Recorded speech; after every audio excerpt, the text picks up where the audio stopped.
Here we are, still making steady progress with this BSA A65 engine that I'm putting together from components from the blown up one and the donor engine which the owner bought and sent to me.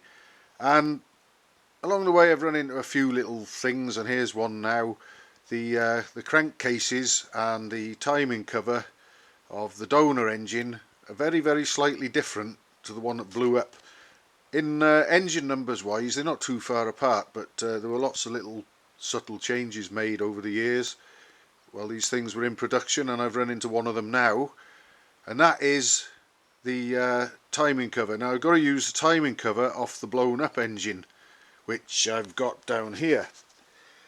I've already had a trial fitting of it, and all the screws will go in and everything lines up. That's not a problem.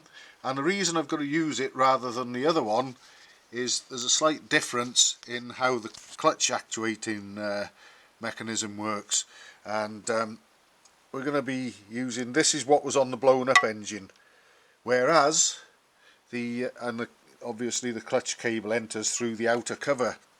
Now on the timing cover from the donor engine, the clutch cable goes in through the back. Let's turn it over. It's filthy, this one, but I'm not using this one. And you've got the old-fashioned clutch operating arm there. So I'm going to try, well, I will be fitting this one, but what happened is basically all the screws went into the holes and tightened up, and everything lined up as I've said, but the engine went a bit stiff. I noticed I could turn the crank, but it was noticeably stiff, and there was a very slight little free bit of rock in the crankshaft, which suggested to me that the timing gear must have been binding, and I think that's down to this bush here, which is just standing a little proud, only a 10 thou or so perhaps.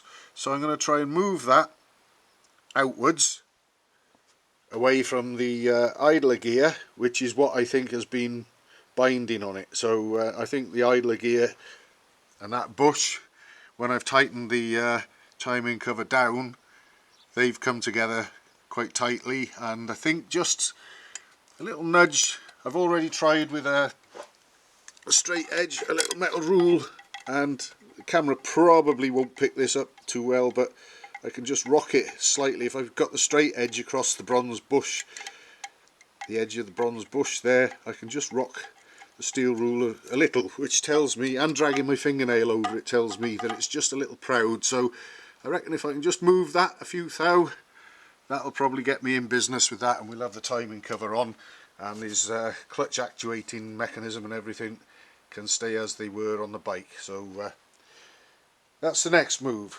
and hopefully next time we're looking at this, the timing cover should be on, fingers crossed.